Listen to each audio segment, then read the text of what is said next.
What's up, Atlanta, and welcome to this special edition of Upfront. I'm your host, Ray Cornelius, and tonight we're coming to you from the heart of downtown. That's right, we're getting up close and personal with Theatrical Outfit's newest musical production, A Five Guys Named Mo. We're going to be talking to the entire cast and find out what makes this show so hot. All right, so we're talking to Starla McClary. You guys are killing this show every night.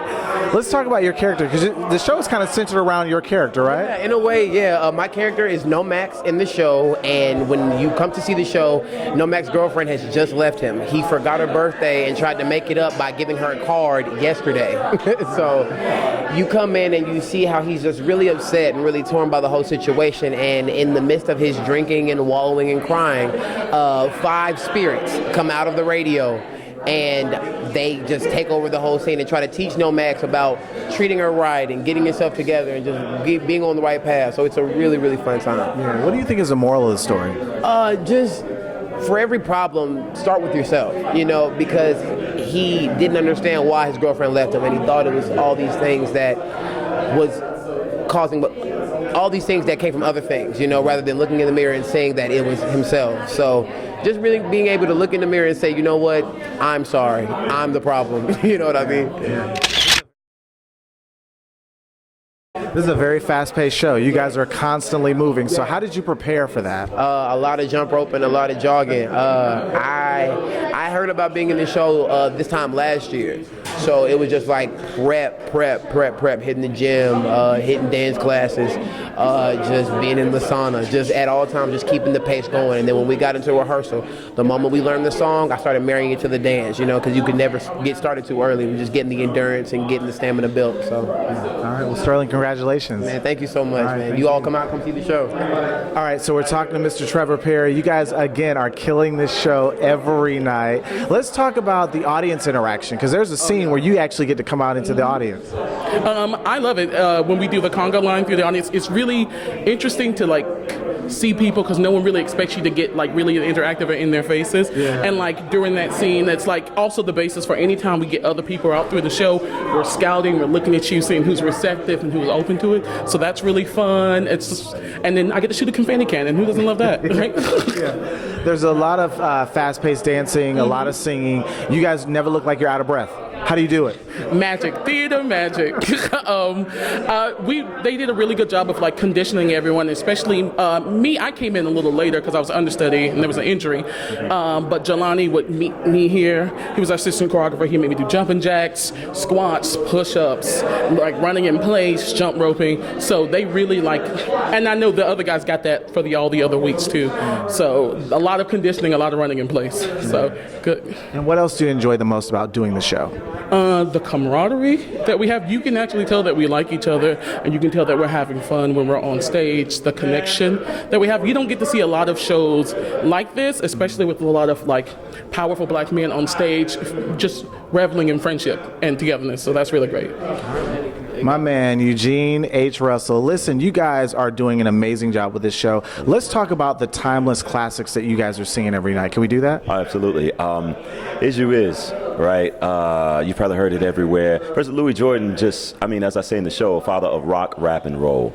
So many influences. He's influenced so many artists. And a lot of times, we don't realize how many people he's influenced, or people will know a song but not realize it was Louis Jordan. So Is You Is or Is You Ain't My Baby, Ain't Nobody Here But Us Chickens, Caledonia,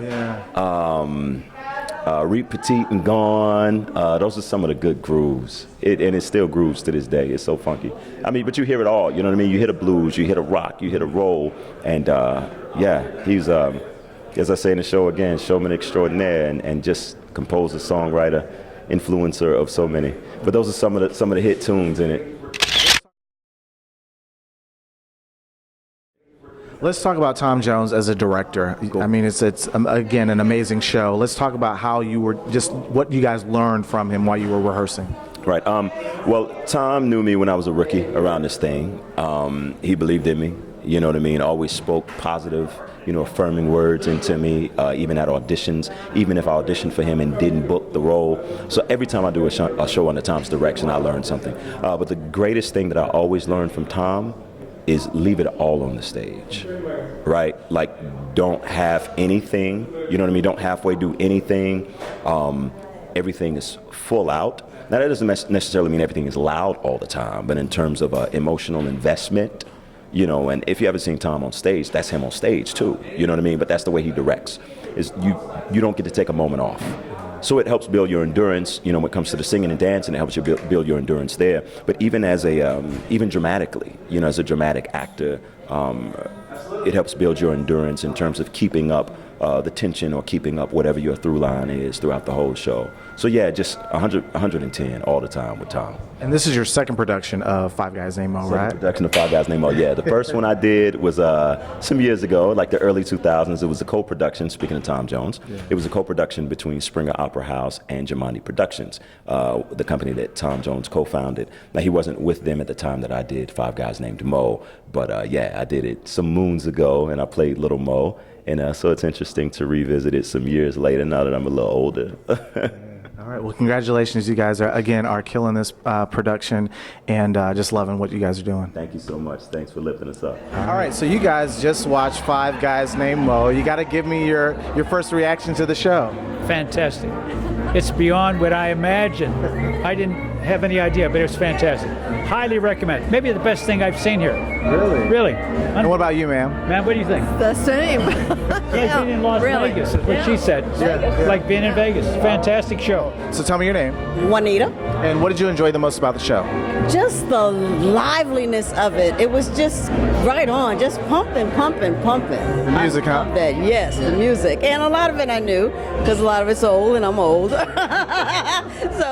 I just enjoyed it. So lively, the harmony, everything. So wonderful. All right. Thank you so much. And the dancing. Yes.